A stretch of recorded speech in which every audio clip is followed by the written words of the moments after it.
Welcome to the Daily Chronological Bible. My name's Hunter, and we are reading through the Bible in chronological order as a single story. And that story is all about Jesus. It is a revelation of Him, and He has revealed to us the heart of the Father. Today, October the 2nd, we are reading portions of Mark's Gospel, chapter 3, Luke chapter 5 and 6, and Matthew chapters 5 and 6. We are reading from the New Living Translation. This is the word of the Lord. Mark 3, beginning in verse 7. Jesus went out to a lake with his disciples, and a large crowd followed him. They came from all over Galilee, Judea, Jerusalem, Idumea, from east of the Jordan River, and even from as far north as Tyre and Sidon. The news about his miracles spread far and wide, and vast numbers of people came to see him. Jesus instructed his disciples to have a boat ready, so the crowd would not crush him. He had healed many people that day, so all the sick people eagerly pushed forward to touch him, and whenever those possessed by evil spirits caught sight of him, the spirits would throw him to the ground in front of him, shrieking, "You are the Son of God!" But Jesus sternly commanded the spirits not to reveal who he was. Afterward, Jesus went up on a mountain and called out the ones he wanted to go with him, and they came to him. Then he appointed 12 of them and called them his apostles. They were to accompany him, and he would send them out to preach, giving them authority to cast out demons.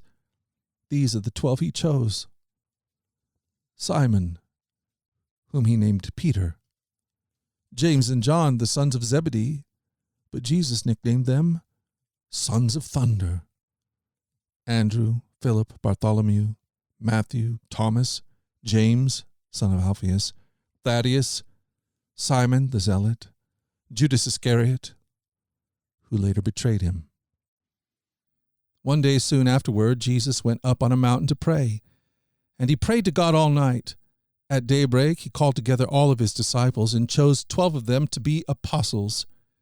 Here are their names: Simon, whom he named Peter, Andrew, Peter's brother, James, John, Philip, Bartholomew, Matthew, Thomas, James, son of Alphaeus, Simon, who was called the Zealot, Judas, son of James, Judas Iscariot, who later betrayed him. Matthew chapter 5. One day, as he saw the crowds gathering, Jesus went up on a mountainside and sat down. His disciples gathered around him, and he began to teach them. God blesses those who are poor and realize their need for him, for the kingdom of heaven is theirs. God blesses those who mourn, for they will be comforted. God blesses those who are humble, for they will inherit the whole earth. God blesses those who hunger and thirst for justice, for they will be satisfied. God blesses those who are merciful, for they will be shown mercy. God blesses those whose hearts are pure, for they will see God. God blesses those who work for peace, for they will be called the children of God. God blesses those who are persecuted for doing right, for the kingdom of heaven is theirs. God blesses you when people mock you and persecute you and lie about you and say all sorts of evil things against you because you are my followers. Be happy about it. Be very glad, for a great reward awaits you in heaven. And remember, the ancient prophets were persecuted in the same way. When they came down from the mountain, the disciples stood with Jesus on a large level area surrounded by many of his followers and by the crowds. There were people from all over Judea and from Jerusalem and from as far north as the seacoast of Tyre and Sidon. They had come to hear him and to be healed of their diseases, and those troubled by evil spirits were healed. Everyone tried to touch him, because healing power went out from him, and he healed everyone. Then Jesus turned to his disciples and said, God blesses you who are poor, for the kingdom of God is yours. God blesses you who are hungry now, for you will be satisfied. God blesses you who weep now, for in due time you will laugh. What blessings await you when people hate you and exclude you and mock you and curse you as evil because you follow the Son of Man. When that happens, be happy. Yes, leap for joy, for a great reward awaits you in heaven. And remember, their ancestors treated the ancient prophets the same way. What sorrow awaits you who are rich? For you have your only happiness now. What sorrow awaits you who are fat and prosperous now? For a time of awful hunger awaits you. What sorrow awaits you who laugh now? For your laughing will turn to mourning and sorrow. What sorrow awaits you who are praised by the crowds? For their ancestors also praised false prophets. You are the salt of the earth.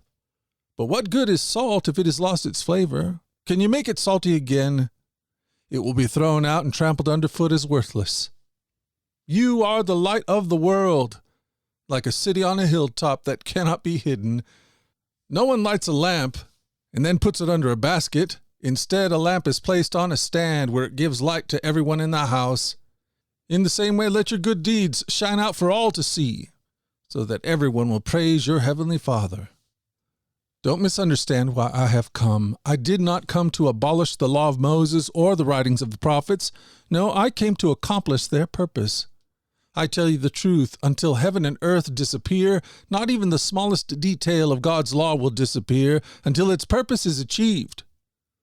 So if you ignore the least commandment and teach others to do the same, you will be called the least in the kingdom of heaven. But anyone who obeys God's laws and teaches them will be called great in the kingdom of heaven. But I warn you, unless your righteousness is better than the righteousness of the teachers of religious law and the Pharisees, you will never enter the kingdom of heaven. You have heard that our ancestors were told, "You must not murder. If you commit murder, you are subject to judgment." But I say, if you are even angry with someone, you are subject to judgment. If you call someone an idiot, you are in danger of being brought before the court.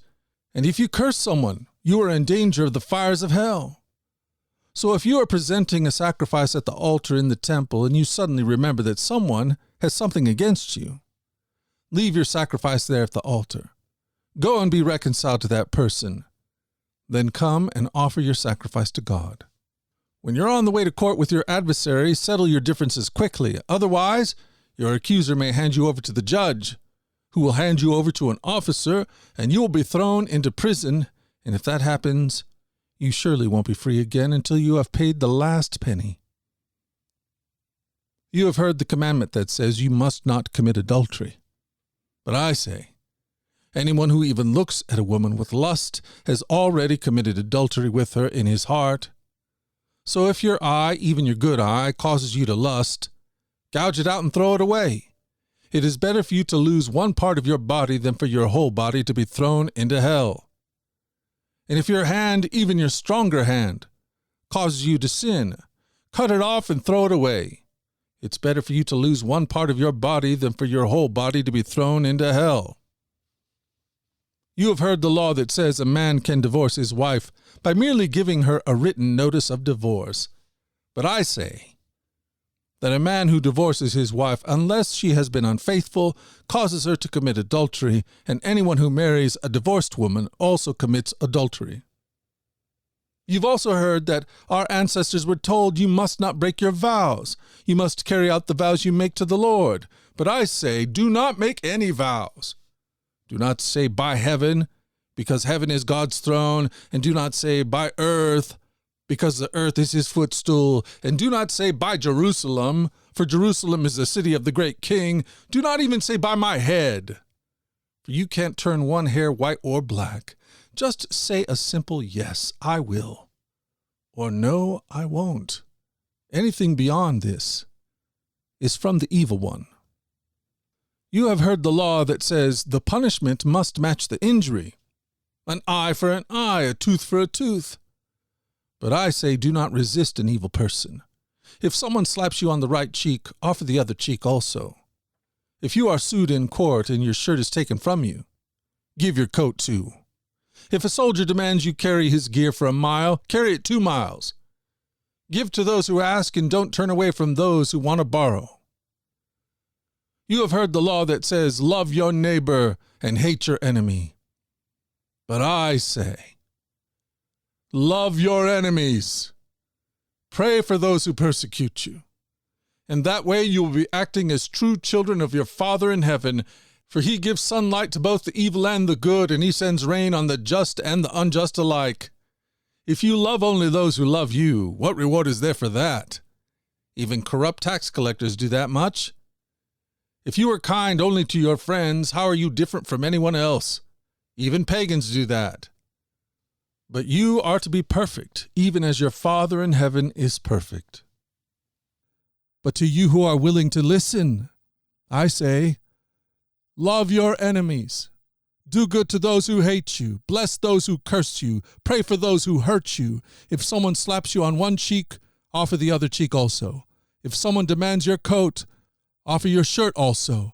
Give to anyone who asks, and when things are taken away from you, don't try to get them back. Do to others as you would like them to do to you. If you love only those who love you, why should you get credit for that? Even sinners love those who love them. And if you do good only to those who do good to you, why should you get credit? Even sinners do that much. And if you lend money only to those who can repay you, why should you get credit? Even sinners will lend to other sinners for a full return. Love your enemies.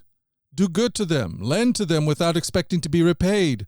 Then your reward from heaven will be very great, and you will truly be acting as children of the Most High. For he is kind to those who are unthankful and wicked. You must be compassionate just as your Father is compassionate. Matthew 6. Watch out. Don't do your good deeds publicly to be admired by others, for you will lose the reward from your Father in heaven.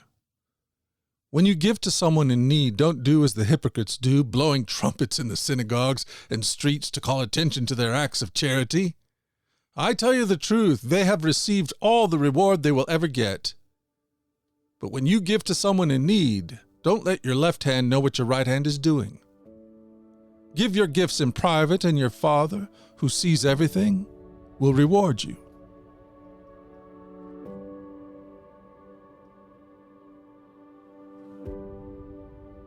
Thank you for joining us at the Daily Chronological Bible. You can find the specifics of our reading plan in the one-year Chronological Bible published by Tyndale Press. And discover more about our other podcasts at dailyradiobible.com, where people from all around the world come to join us in this journey through the Scriptures, where we allow the Scriptures to point us to the God who is love, the God revealed to us fully in Jesus. Again, that website is dailyradiobible.com. Subscribe or follow wherever you get your podcast. Until tomorrow, let's go forward in God's joy. Let's let his joy be our strength. And let us always remember this, that you are loved. No doubt about it. Alrighty, I'll talk to you again tomorrow. Bye-bye.